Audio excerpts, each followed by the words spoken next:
Hello, everybody. Good evening. Happy summer. Hope it's not too hot where you're at.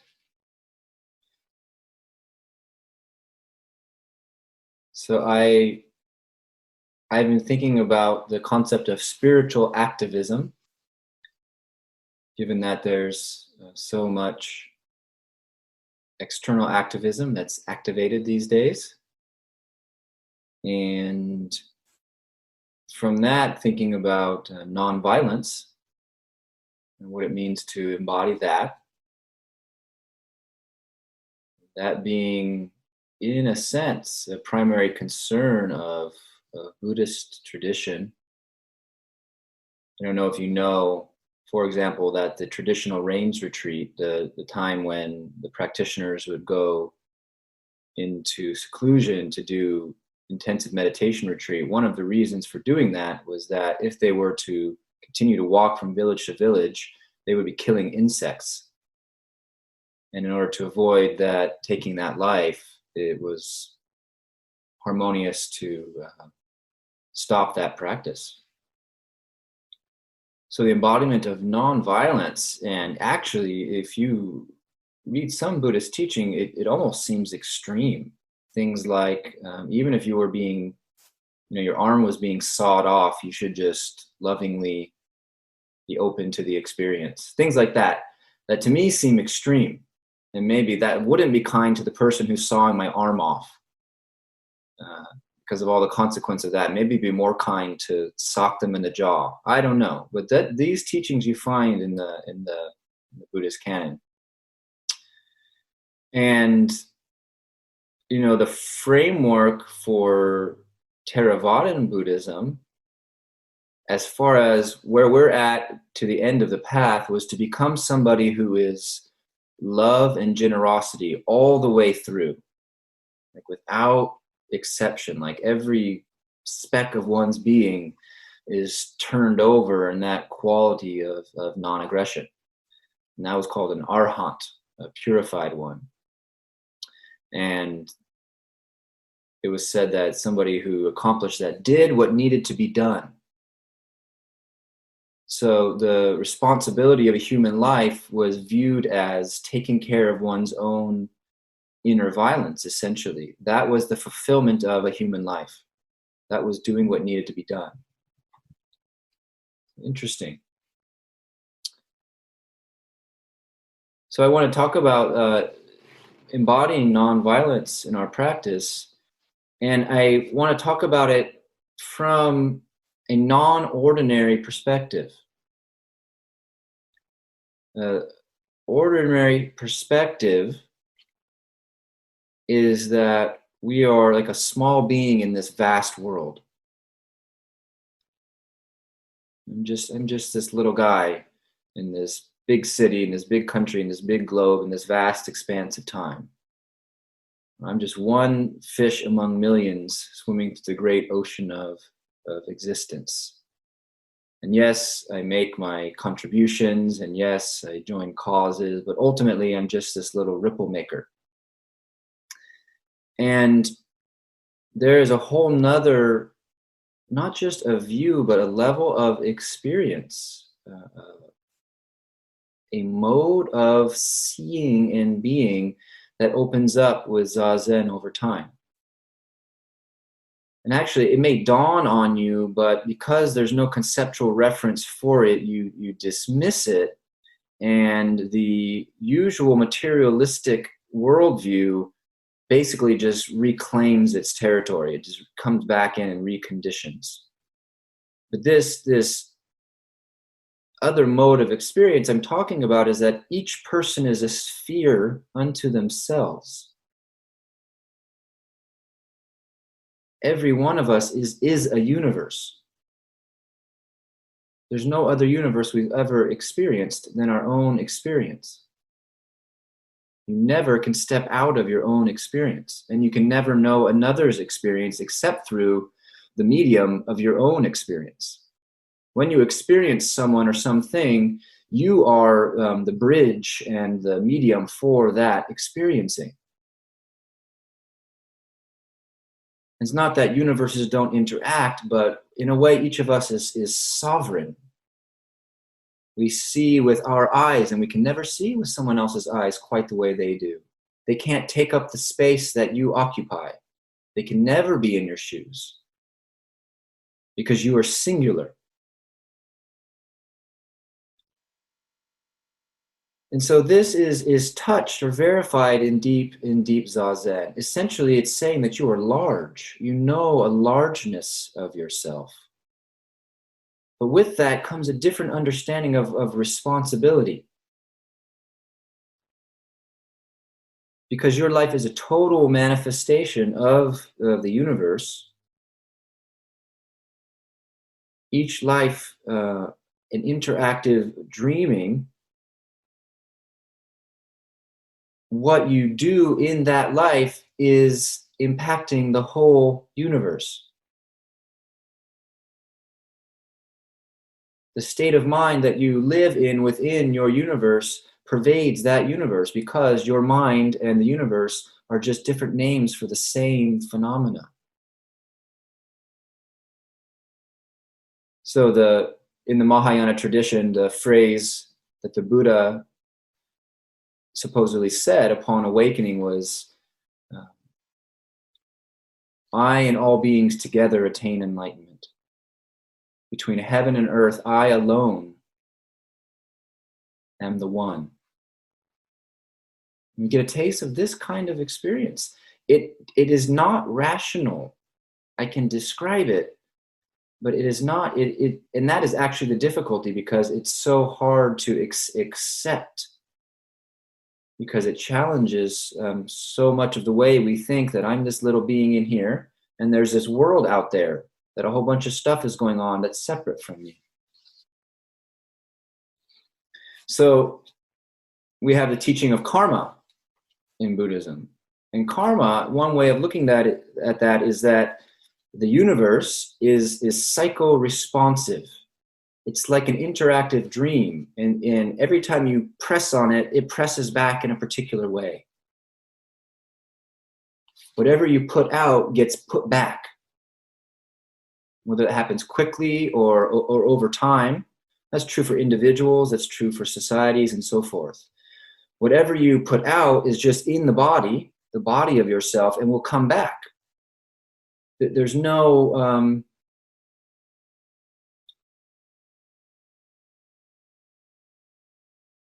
There's no place where cause and effect doesn't ripple. It's all like a boomerang on some level. So we're continually molding the dream of our own universe. This is not like, what was that New Age movie that everybody was into? Where like you thought really positive stuff and all of a sudden your car gets paid off kind of thing. It's on the tip of my brain. The what? You know what I'm talking about. It was this movie. The Secret. The Secret, thank you. I'm not talking about The Secret. This is not your mind makes things arise. But it does. But in a different way than that kind of crass, let me dream up a bunch of good stuff.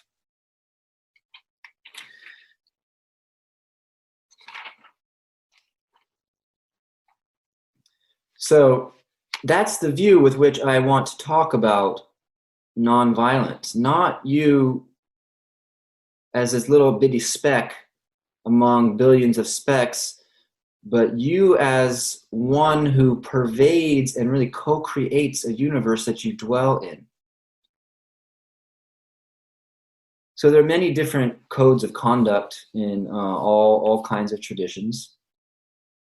And in practice, they help us embody nonviolence.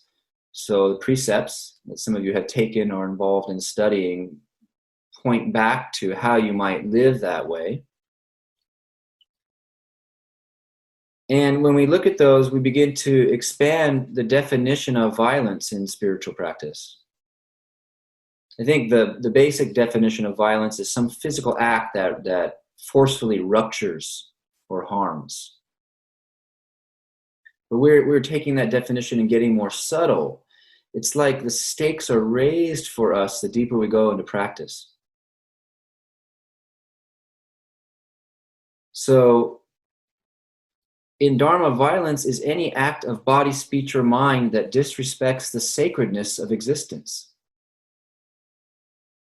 Anytime we lose touch with the sacredness of existence and fall into the kind of woe is me, ordinary complaining mind, I know I have that. In a sense, that's a kind of violence because we've turned away and we've cut off the sacredness, the basically miracle of life, that anything exists at all is basically impossible.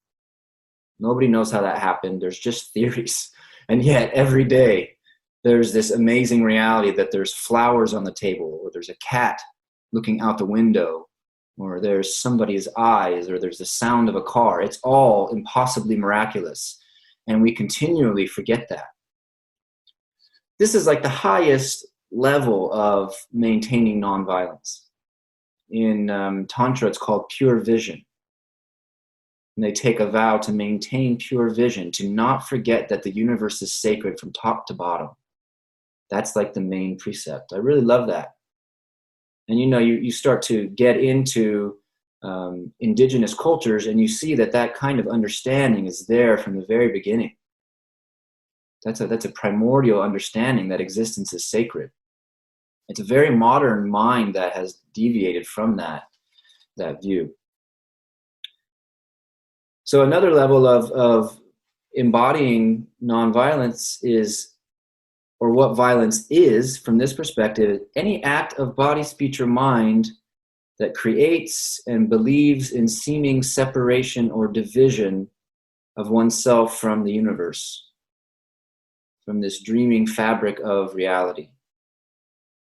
All the ways that we assert and hold to being a separate entity, a little bubble that is apart. As soon as we do that, we not only belittle the depth of ourselves, but we start to take actions based on that separation. So any act of rupturing or dividing the universe. Now, this is not like abstract, because everything is the universe. All the ways in which we create division in ourselves or in others are part of this kind of violence. In the Upanishads, there's a line, aversion carves out the self. The way the mind gets pointed in basically the feeling that this shouldn't be existing. That's one of the things we do all the time in our lives, don't we? We decide this shouldn't be existing. This shouldn't be happening. I do it all the time. That makes the separate self, because we say, I am being impinged on by the universe, rather than this is part of my body. I include this.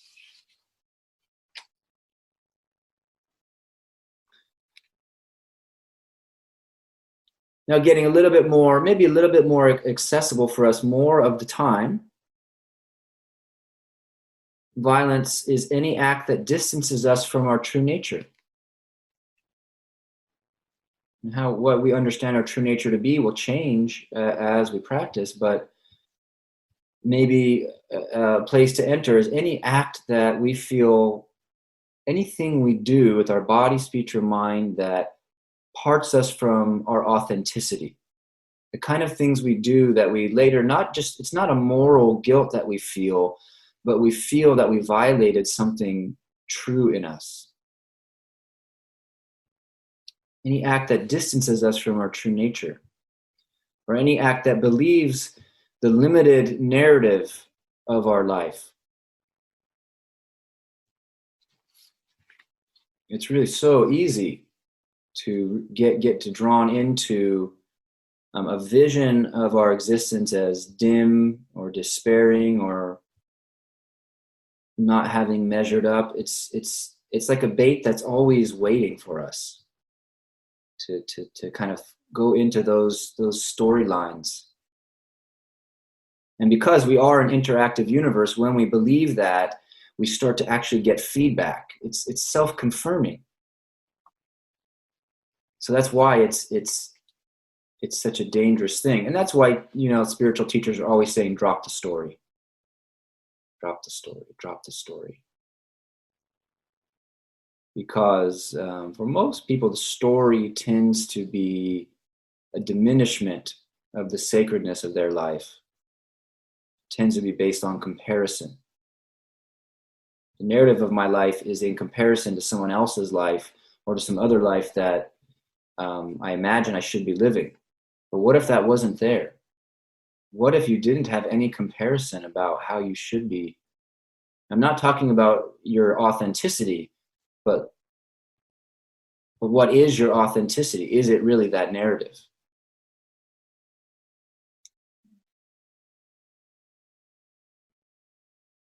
So that's an expansion of what violence is in Dharma practice. They're high bars, They're really high bars, but they are I think beautiful north stars. In that tradition of Buddhist Tantra, there's a continual practice of ritual repentance, of this vow to continually see the sacredness of life, because it's impossible to do, because you can't do it. There's this acknowledgement of being human means that we continually fall asleep and lose the sacred vision.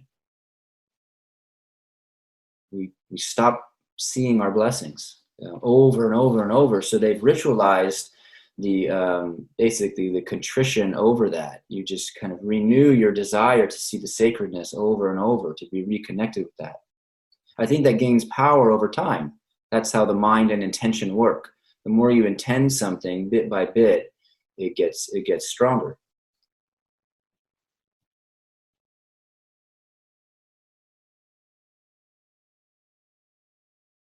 So anyways, we at this ultimate precept of seeing the sacredness of our universe, we fail, but yet we mend that through zazen, through practices like prostrations, different ritual. There's a lot of ways to mend that.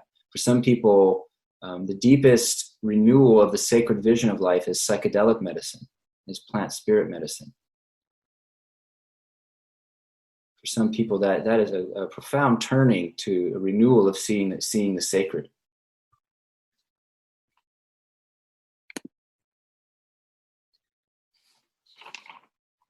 So I thought I would explore a little bit the ways that we can manifest this nonviolence.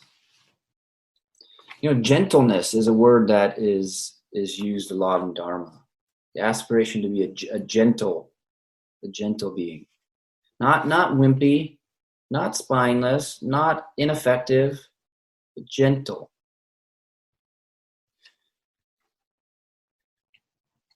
So when we talk about karma, there's always this emphasis on body, speech, and mind, because I think we really tend to see that the things we do with our body create consequences. There's so many things we can do with our body that can really quickly alter our life. But we forget that with our speech and our mind, that's true too. In some sense, the most powerful thing is speech. What can be mended and what can be ruptured with speech. It's actually, when you look at it closely, it's really, what is it? It's a little bit scary, how the power of speech. But these are just some things that came to mind if we want to start to practice this quality of nonviolence. Because it's not small, because each universe is total and influential.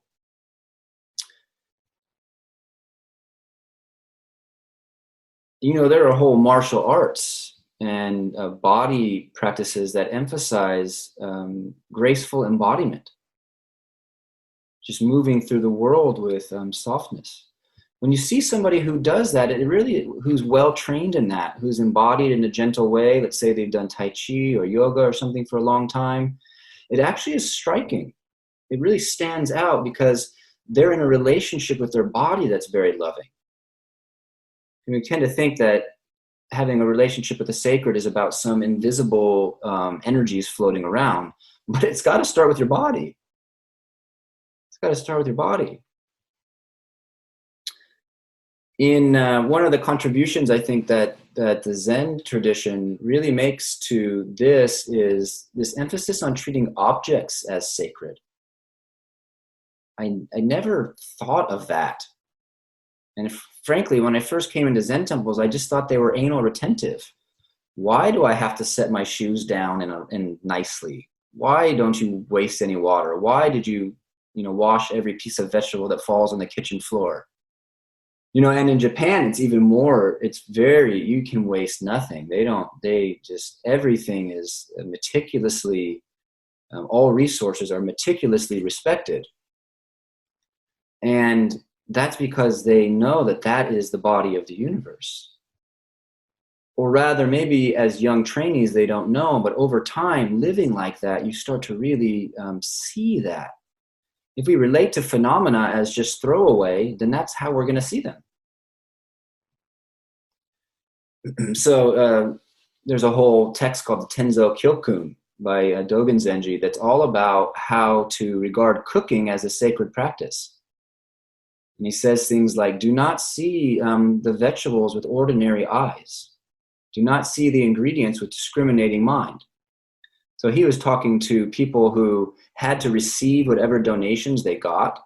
They might have had a garden, but otherwise what they ate were what came to them. And when I was at Sogenji Monastery, what I discovered was that the Japanese are very particular, the Japanese public, about what vegetables they eat. They want them to be beautiful. And so the vegetables that are not beautiful, even though they're good, get sent to the monasteries. And so there was something like 500 pounds of potatoes that we had to eat like in a month because they were donated. We couldn't waste them. So it was potatoes for every meal.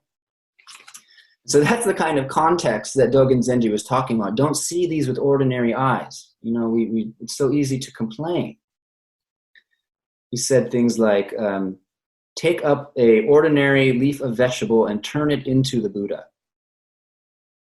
That was his challenge for the Zen cook. Turn these ingredients into a sacred offering. It's really fun to cook with that kind of spirit. And how do you make this act sacred? So continuing with just my ideas, mine and the tradition on embodying nonviolence. Beauty. This is related also to the gracefulness of the body, but beauty, not for self-advantage, but to enhance the universe. When we are a beautiful presence, that just brings in beauty. And it's kind of redundant, but beauty is a way of manifesting nonviolence and sacredness.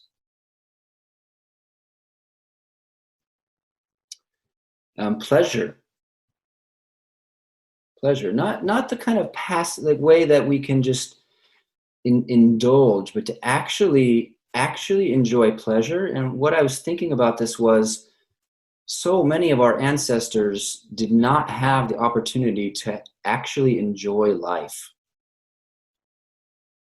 It wasn't that long ago that bloodletting was a common practice, Things were brutal pretty recently for most people. And so to actually enjoy pleasure is to actualize this aspect of the universe that is it's so rarely really appreciated.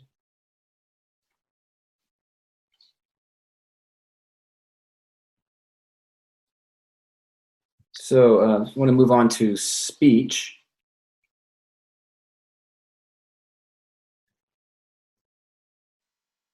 There's so much you could say about how powerful speech is and how much beauty you can manifest with speech. Lama Lekshe reminded me of casting spells. Spelling and the word spell are related. Another thing that we are losing as modern people is the magic efficacy of words. I don't think we understand how much language parameters our minds, and how much the way we language both reflects how we see the world, but also affects how we see the world.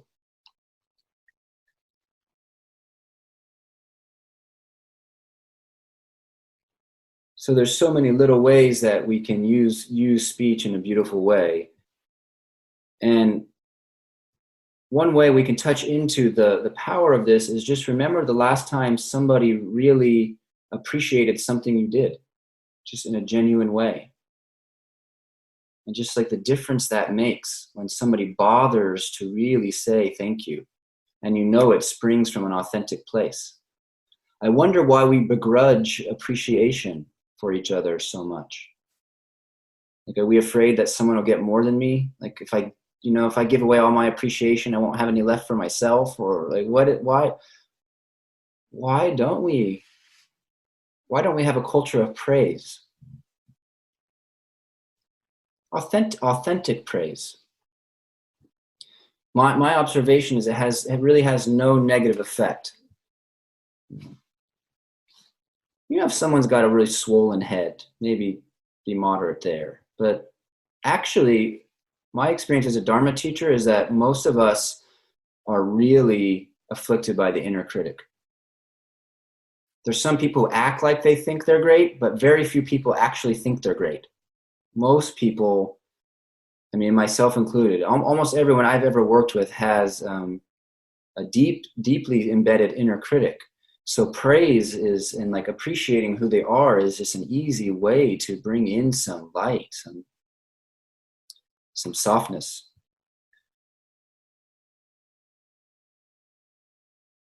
Poetry comes to mind, because poetry, whether it's written poetry or having our speech be more poetic, it activates and opens up different ways of seeing the world. And that's all that not being free is a limitation on seeing.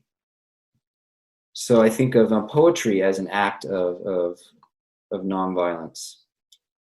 If we can approach language that doesn't affirm the self and other divide, that doesn't affirm the fundamental split of the ego and world, can we do that with our words without speaking in haiku?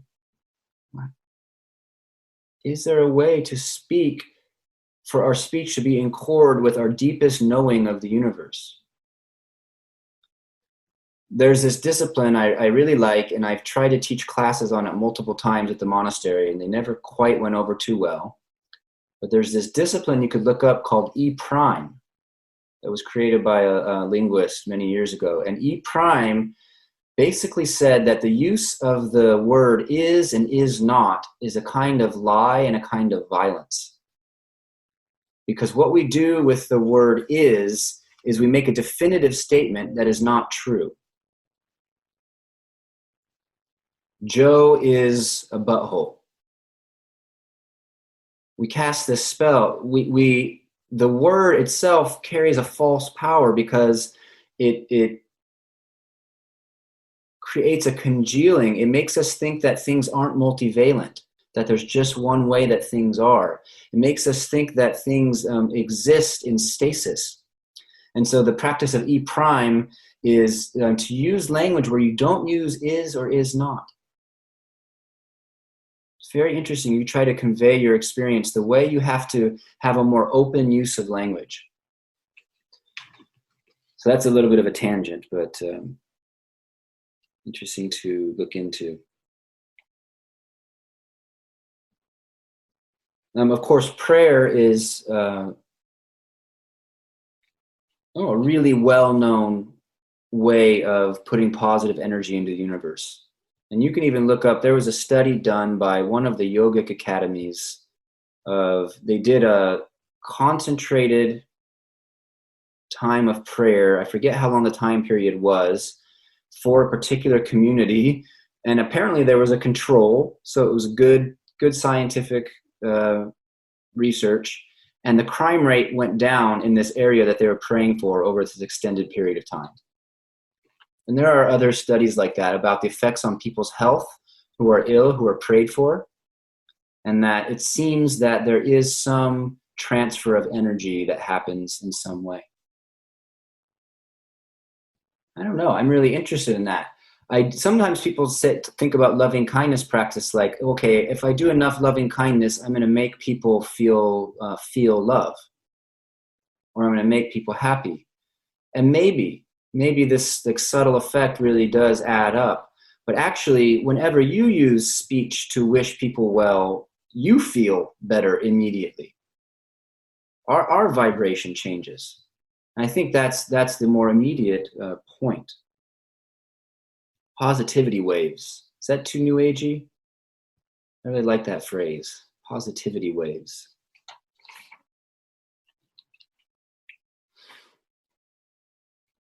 Lastly, about nonviolence of speech, not saying something is often a real way of embodying the sacred, or of not rupturing. Just the refrain at that wrong time. We can kind of sense it when we're on the cusp of it. You know, you feel that thing you want to say rising in you, and then part of you is like, don't say that. And it's kind of like crawling out of your mouth, and it's like on your, it wants to get out. Not saying. So it's not just, doing something, but sometimes it's not doing.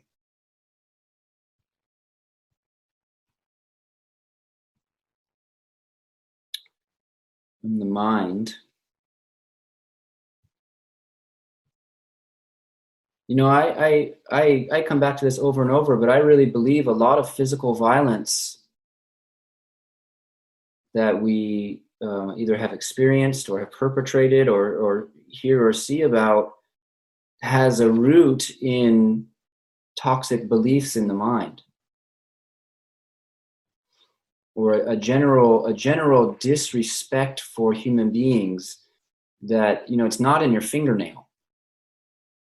It's not in your hair follicle. It's in your mind. It's in your heart where that springs from.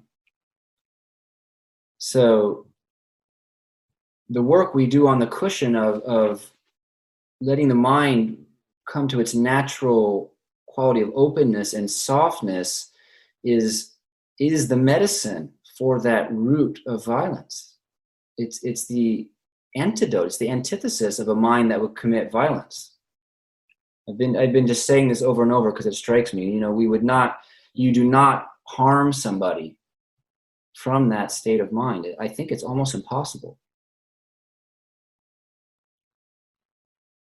And that mind is actually our true nature. That mind is much more real than the mind that harbors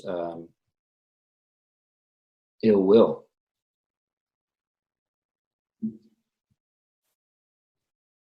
So seeing the sacred in people is also one way that we can use our minds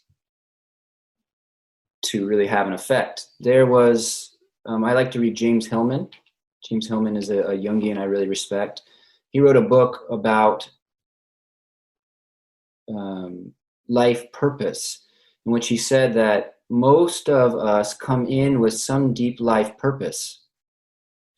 And really, it's like a purpose that's living through the individual.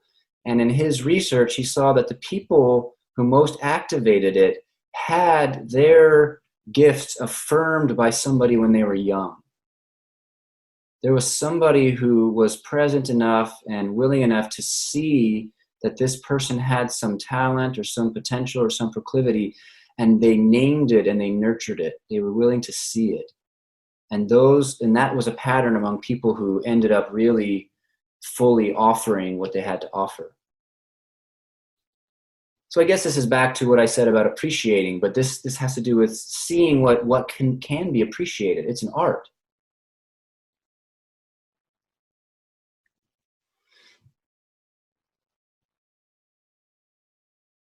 I'm a firm believer that we can do a lot to change the climate of our mind.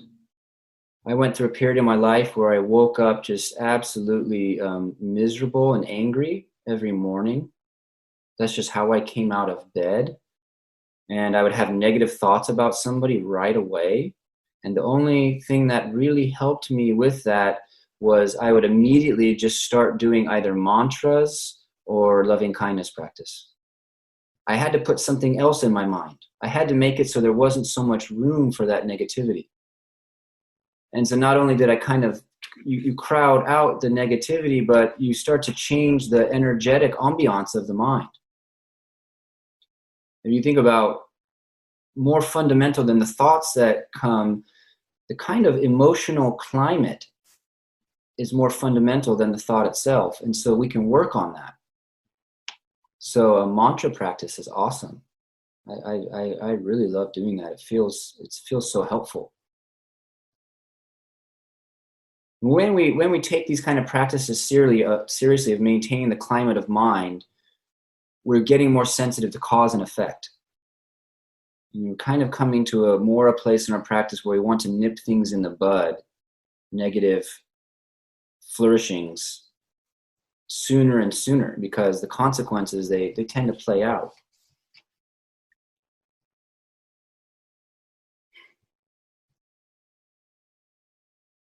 Yeah, and so lastly, in the mind, I just want to say, I think the deepest gift is seeing someone's Buddha nature. Is actually seeing through the conditioning and seeing their deepest authenticity. They're seeing the light seeing the light, like recognizing each other. It's a different way of viewing somebody. And the degree to which we know that, then we can look at somebody else like that. Our understanding of what it means to be alive, we see other people through that very same pair of eyes. But as we deepen that, then we see other beings in the same way.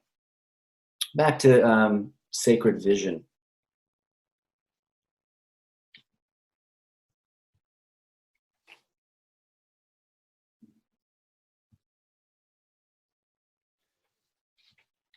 So if we have the aspiration for body, speech, and mind to be non-violent, we not only have this inner work, but we do have the question of what kind of lifestyle choices do we make? And what's our relationship with sacrifice? What amount of non-harming can we be in harmony with? I don't know if there's ever been a culture where it's so hard to actually be really ethical, because we're in a capitalist system, and we know so much that so much of what we're connected to when we look closely is connected to harm in some way. So perfectionism will be another kind of violence. But what I hear from people who are really educated in climate change is that if we're not willing to really make sacrifice, if we're not really to actually change our lives in some significant ways, then we're just not going to make it.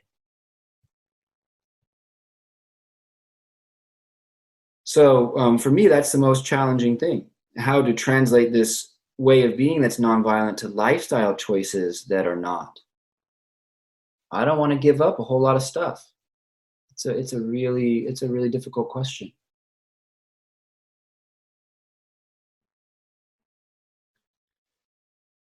So as the world gets more intensely externally oriented and materialistic, that's actually the description of the Kali Yuga, the time we're in the Indian vision of universal cycles, that we're in a time when materialism gets more and more intense. And what that means is that we have less and less faith in spiritual matters, and we more and more are interested in fixing our problems with the world of objects only.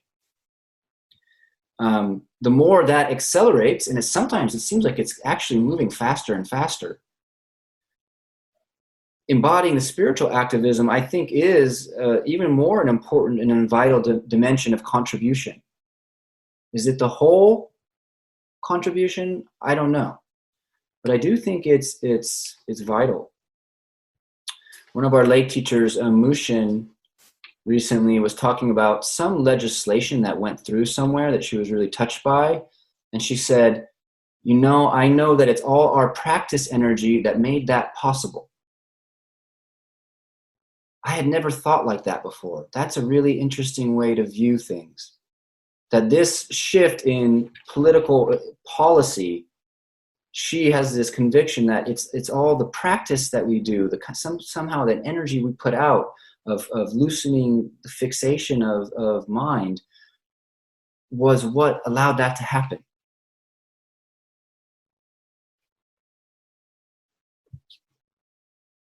So thank you for listening to that. I want to see if there's any reflections on the theme.